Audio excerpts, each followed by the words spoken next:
Bonjour, je suis le docteur Gilbert Boujaoudé, médecin sexologue chez Charles.co. Aujourd'hui, on va parler de troubles sexuels et de masturbation.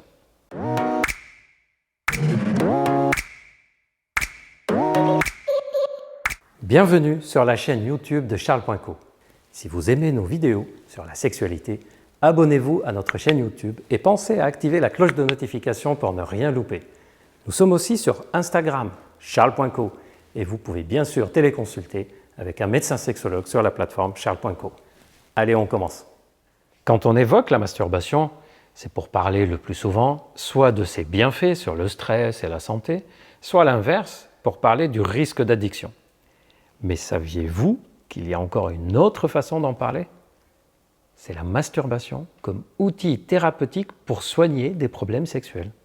On en parle rarement, c'est vrai, mais il arrive que des sexologues prescrivent la masturbation, ou plutôt des choses à faire pendant la masturbation, pour améliorer certaines difficultés sexuelles.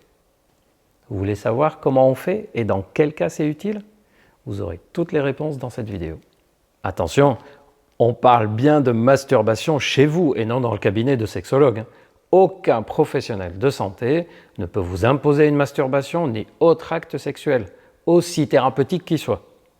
Soyez donc clairs dès le début, tout ce que je vous dis dans cette vidéo est à faire chez vous et conseillé parfois par les sexologues, mais à pratiquer chez vous. L'une des situations les plus fréquentes où on utilise la masturbation comme outil thérapeutique, c'est dans les sexothérapies pour les troubles de l'éjaculation.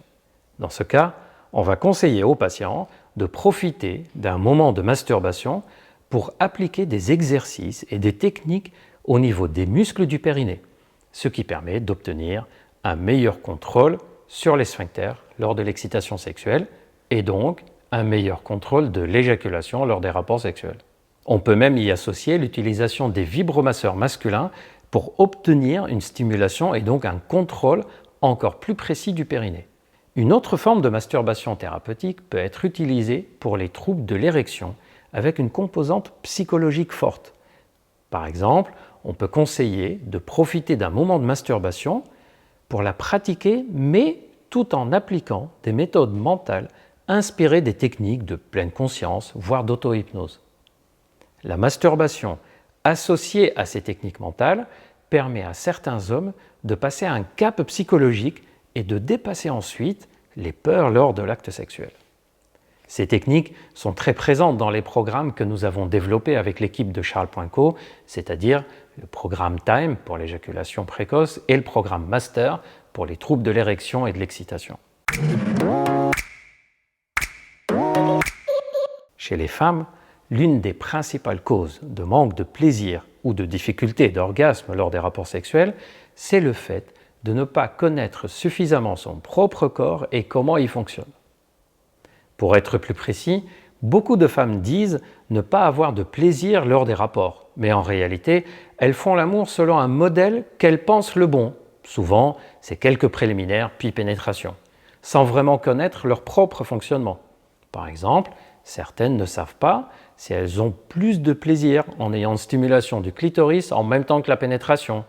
Est-ce que la stimulation du clitoris est plus intéressante pour elles de telle ou telle façon? Est-ce qu'elles préfèrent stimuler le clitoris de façon circulaire, de haut en bas ou autre? Est-ce qu'elles ont plus de plaisir dans telle ou telle position? Dans ces cas, on peut par exemple conseiller aux femmes de prendre le temps de se découvrir seules lors de la masturbation, où elles sont tranquillement posées seules et elles n'ont pas la pression du ou de la partenaire. L'idée, c'est de commencer par prendre le temps de découvrir comment leur corps fonctionne et ensuite essayer de reproduire ça lors des rapports sexuels si elles le souhaitent. Autre exemple de masturbation thérapeutique chez les femmes, c'est le vaginisme. Les femmes qui souffrent de vaginisme peuvent pratiquer des exercices pour apprendre à relâcher les muscles du périnée pour pouvoir pratiquer une pénétration confortable.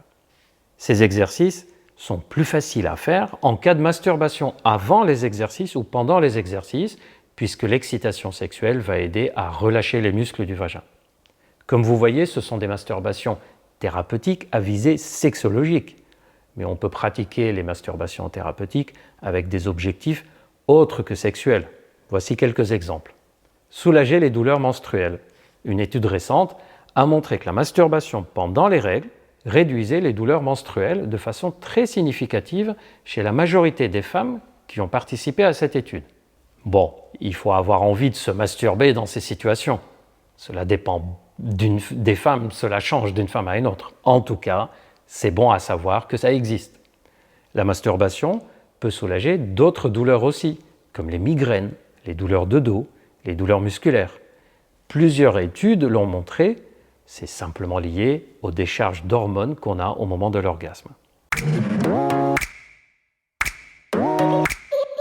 La masturbation peut donc être un moment qu'on peut utiliser pour se découvrir, pour apprendre à mieux utiliser nos muscles du périnée ou pour mieux gérer l'excitation mentale et le stress. Mais attention, comme toute thérapie, elle peut être adaptée à certaines personnes, mais pas du tout à d'autres personnes. Comme toute thérapie, elle a des avantages et des inconvénients. Par exemple, on ne peut pas se forcer à avoir une masturbation. Cet acte doit garder un minimum d'envie, de spontanéité.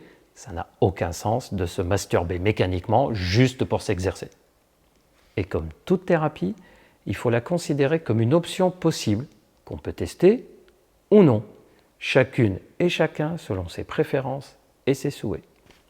Ah oui, une toute dernière chose.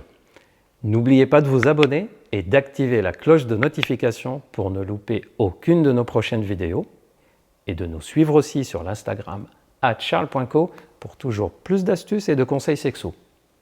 Et de prendre rendez-vous avec l'un des médecins sexologues de la plateforme charles.co si vous en avez besoin. À très bientôt, prenez soin de vous.